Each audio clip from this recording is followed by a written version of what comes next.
दोस्तों welcome back to my channel. अगर आपने अभी तक मेरे चैनल को सब्सक्राइब नहीं किया है तो जल्दी से मेरे चैनल को सब्सक्राइब कर दें। एपिसोड 28 के पार्ट 2 की शुरुआत में लिंची यीचंग को डॉक्टर के पास ले आती है। अब डॉक्टर लिंची से कह रहा होता है कि इन पॉइंट्स पर कभी भी इतना प्रेशर अप्लाई नहीं करना चाहिए क्योंकि बहुत डेंजरस हो सकता है। इसकी वजह से ब्लड फ्लो रुक सकता है और कार्डियक अरेस्ट भी हो सकता है। लिंची पूछती है कि इसका ट्रीटमेंट क्या होगा तो डॉक्टर कहता है कि मैं यहाँ पर लगाने के लिए कुछ पैच देता हूँ, 3 से 4 दिन में आपका पेशेंट ठीक हो जाएगा। ये कहकर डॉक्टर पैचेस लेने के लिए चला जाता है। लिंची यीचंग के पास आकर पूछने लगती है कि क्या तुम्हें अभी भी दर्द हो रही है तो यीचंग कहता है कि हाँ। लिंची कहती है कि मैं भी डॉक्टर के पास जाकर कहती हूँ कि वो तुम्हें कोई पेन किलर दे। यीचंग कहता है कि मुझे किसी पेन किलर की जरूरत नहीं है। यीचंग कहने लगता है कि अगर तुम मुझे किस करोगी तो मेरी दर्द कम हो जाएगी। अब लिंची जब ऐसा करने लगती है तो यहाँ पर डॉक्टर आ जाता है जो कि कहने लगता है कि तुम लोग मेरी बात बिल्कुल भी नहीं सुन रहे हो और ये लिंची से कहने लगता है कि अभी यीचंग को थोड़ा केयरफुल रहना होगा। अब डॉक्टर लिंची को यीचंग की मेडिसिन दे देता है और फिर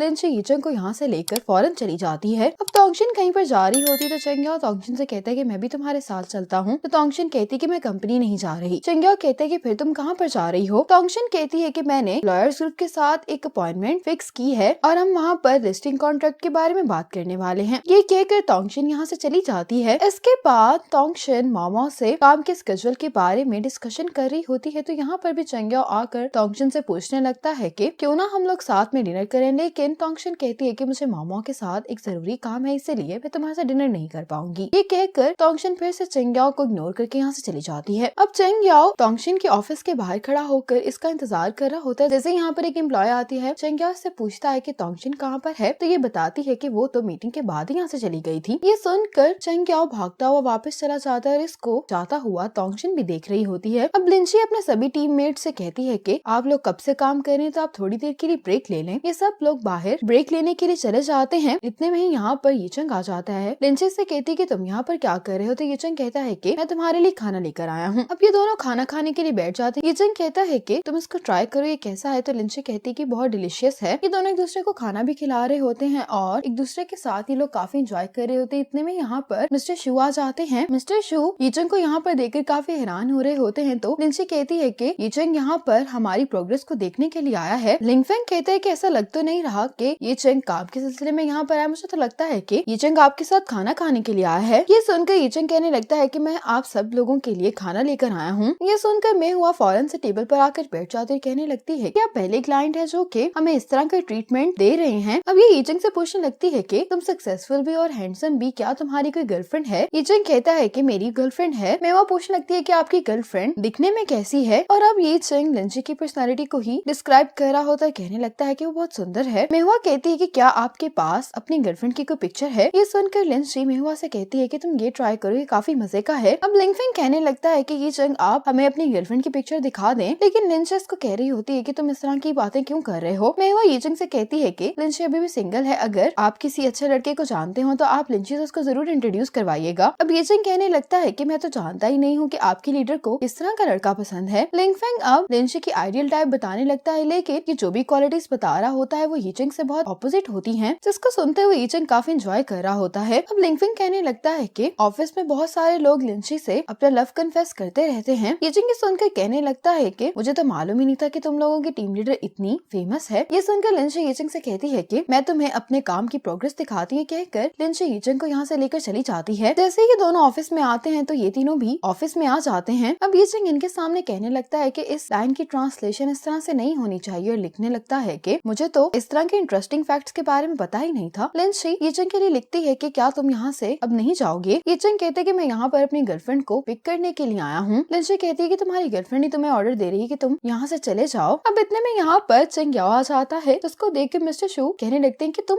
यहाँ पर क्या कर रहे हो। तो लिंची बताती है कि चेंग्याओ ने रिजाइन दे दिया है, जिसकी वजह से मिस्टर जांग ने इसको हमारी मदद के लिए भेज दिया है। यीचंग अब कहने लगता है कि तुम दोनों एक साथ होने की वजह से अब मुझे यहाँ पर एक्स्ट्रा शिफ्ट करनी पड़ रही है। और ये यीचंग से कहने लगता है कि मैं तुम्हें एक एडवाइस दूंगा कि लड़कों को इतना क्लिंची होना सूट नहीं करता। यीचंग और लिंची को इस पर बहुत गुस्सा आ रहा होता है कि जो ये दोनों छुपाने की कोशिश कर रहे थे वो चेंग्याओ ने इन सबको बता दिया है। चेंग्याओ कहता है कि शायद मैंने गलत बात कह दी है। लिंची कहती है कि मुझे तुम्हारी एप्लीकेशन को एक्सेप्ट ही नहीं करना चाहिए था। चेंग्याओ सिचुएशन को देखते हुए सामान टेबल पर रखता है, फौरन यहाँ से चला जाता है। ये तीनों तो शॉक में खड़े होते हैं। यीचंग इनके पास आकर कहने लगता है कि मुझे माफ करना, मैंने आप सबसे ये छुपाया, लेकिन अब मैं अपना प्रॉपर इंट्रोडक्शन करवाता हूँ। ये कहता है कि मैं लिंची का बॉयफ्रेंड हूँ। इन तीनों को यकीन नहीं आ रहा होता तो लिंग फेंग कहता है कि क्या आप वाकई में ही लिंची के बॉयफ्रेंड हैं, क्योंकि आज अप्रैल फूल तो नहीं है। इसको यकीन दिलाने के लिए ही चंग अपनी और लिंची की इसको तस्वीर भी दिखाता है। मिस्टर शो ये देख कर कहने लगते हैं कि अगर हमें चेंग्या ना बताता तो तुम लोग कब तक हमसे ये बात छुपाने वाले थे। लिंची कहती है कि हाओशंग और यूई अभी साथ में काम कर रहे हैं, इसीलिए हमने ऐसा किया। तो मिस्टर शो भी लिंची की बात समझ जाते हैं। ये बात सुनकर ये तीनों ऐसे बिहेव करने लगते हैं जैसे इन्होंने कुछ सुना ही नहीं है। ये चंग अब लिंची से कहता है कि अब तो हम घर जा सकते हैं ना। अब लिंची और ये चंग जब बाहर आते हैं तो चेंग्या भी बाहर ही खड़ा होता है। चेंग्या ये चंग से कहते हैं कि मैं तुमसे बात करना चाहता हूँ। ये चंग कहते हैं कि अगर तुम तोंगशिन के बारे में बात करना चाहते हो तो मैं तुमसे बात नहीं करूंगा। लेकिन चेंग्या इससे कहने लगता है कि वो मुझे पता नहीं क्यों कुछ टाइम से अवॉइड कर रही है। लिंची कहती है कि क्या तुम तोंगशिन के बारे में सीरियस हो? तो चेंग्या कहता है कि हाँ। लिंची कहती है कि देखो तुमने कितनी जल्दी जवाब दे दिया है। फीलिंग्स कोई बच्चों का खेल नहीं होता, इसलिए तुम्हें अच्छे से सोचना चाहिए। ये चंग चेंग्या से कहता है कि तोंगशिन तुमसे कई साल बड़ी भी है और उसके पास मैरिज एक्सपीरियंस और उसका एक बेटा भी है। क्या तुम इस बात को लेकर श्योर हो कि तुम्हारे दिल में जो फीलिंग्स हैं वो वक्ती नहीं है? चेंग्या कहता है कि मैं इन सब चीजों के बारे में जानता हूँ और ये कि मेरा और तोंगशिन का लाइफ एक्सपीरियंस एक दूसरे से बहुत मुख्तलिफ है, लेकिन उसके बावजूद भी मैं उसे पसंद करता हूँ। ये चंग कहता है कि मैं तोंगशिन का दोस्त हूँ, इसीलिए मैं उम्मीद करता हूँ कि तोंगशिन भी एक अच्छे रिलेशनशिप को एक्सपीरियंस कर सके। ये चंग कहता है लेकिन तोंगशिन एक दफा इमोशनली हर्ट हो चुकी है और उसके लिए दोबारा रिलेशनशिप स्टार्ट करना बहुत मुश्किल है। चेंग्या कहता है कि मुझे तुम्हारी बात समझ में आ गई, लेकिन मुझे तुम दोनों की मदद की जरूरत है। लिंची कहती है कि तुम्हारे दोस्त होने की हैसियत से हम तुम्हारी मदद करेंगे, लेकिन तुम वादा करो कि तुम तोंगशिन को हर्ट नहीं करोगे। चेंग्या कहते हैं कि तुम फिक्र नहीं करो। अब चेंग्या तोंगशिन के पास पहुंच जाता है और उससे कहता है कि मैं तुमसे बात करना चाहता हूँ। तोंगशिन से कुछ कहने वाली होती है तो चेंग्या कहने लगता है कि मैं जानता हूँ कि तुम इस टाइम फ्री हो, मुझे सिर्फ तुम्हारा 1 घंटा चाहिए। अब तोंगशिन और चेंग्या बार में आ जाते हैं। तोंगशिन कहती है कि तुम क्या कहने की कोशिश कर रहे हो? चेंग्या कहते हैं कि मेरा एक दोस्त है जिसको कुछ इमोशनल प्रॉब्लम्स हैं, इस सिलसिले में मुझे तुम्हारी मदद चाहिए। तोंगशिन कहती है कि पहले तुम मुझे पूरी बात बताओ। चेंग्या कहता है कि उसको अपने से बड़ी उम्र की लड़की से प्यार हो गया है। वो लड़का उस लड़की को बहुत सीरियसली चेस कर रहा है, लेकिन कुछ टाइम से वो लड़की उसे इग्नोर कर रही है। क्या तुम मुझे ये बात बता सकती हो कि उसको जवाब हासिल करने के लिए क्या करना चाहिए? तोंगशिन कहती है कि अगर तुम मुझसे एडवाइस मांग रहे हो तो फिर मैं यही कहूंगी, अगर वो लड़की ऐसा कर रही है तो उसके पीछे उसकी कोई अपनी वजह होगी, इसलिए तुम अपने दोस्त को भी मशवरा दो कि वो उसे चेस करना छोड़ दे। चेंग्या कहता है कि अगर मेरा दोस्त ऐसा ना करे तो तोंगशिन कहती है कि फिर तुम्हारा दोस्त बहुत डिसअपॉइंट हो जाएगा। ये कहकर तोंगशिन जाने लगती है, लेकिन चेंग्या उसको रोकता है और तोंगशिन कहती है कि मैं जानती हूँ कि तुम जिसके बारे में बात कर रहे हो वो तुम हो और उस कहानी में जो लड़की है वो मैं हूँ, और मैं तुम्हें सीरियसली जवाब दे देती हूँ कि मैं तुम्हें पसंद नहीं करती हूँ और मैं तुम्हें वाकई में ही अवॉइड कर रही हूँ, क्योंकि तुम्हारे प्यार ने मेरी जिंदगी में बहुत मुश्किलें खड़ी कर दी हैं। क्या तुम्हें अब मेरी बात समझ में आ गई है? तो चेंग्या कहते हैं कि मैं तुम्हारी बात को बिल्कुल भी नहीं समझ पा रहा हूँ। तोंगशिन कहती है कि किसी को नापसंद करने के लिए किसी वजह की जरूरत नहीं होती। चेंग्या कहते हैं कि फिर तुम मुझे ये बता दो कि तुम्हें क्या पसंद है। तोंगशिन कहती है कि मैं एक दूसरे तरीके से तुमसे सवाल पूछती हूँ। ये कहने लगती है कि तुम लिंची को पसंद करते थे ना, तुम लिंची के बारे में पैशनेट भी दिखाई देते थे, लेकिन तुम्हारा प्यार सिर्फ 3 हफ्ते तक रहा। मुझे बस यही बात समझ में नहीं आ रही है कि आखिर लिंची से रिजेक्ट होने के बाद तुम मेरे पास क्यों आ गए हो? तुम्हारे इसी बिहेवियर की वजह से मेरा ये जवाब है क्योंकि तुम्हारे इंटरेस्ट बहुत जल्दी बदलते हैं। ये कहकर तोंगशिन जाने लगती है तो चेंग्या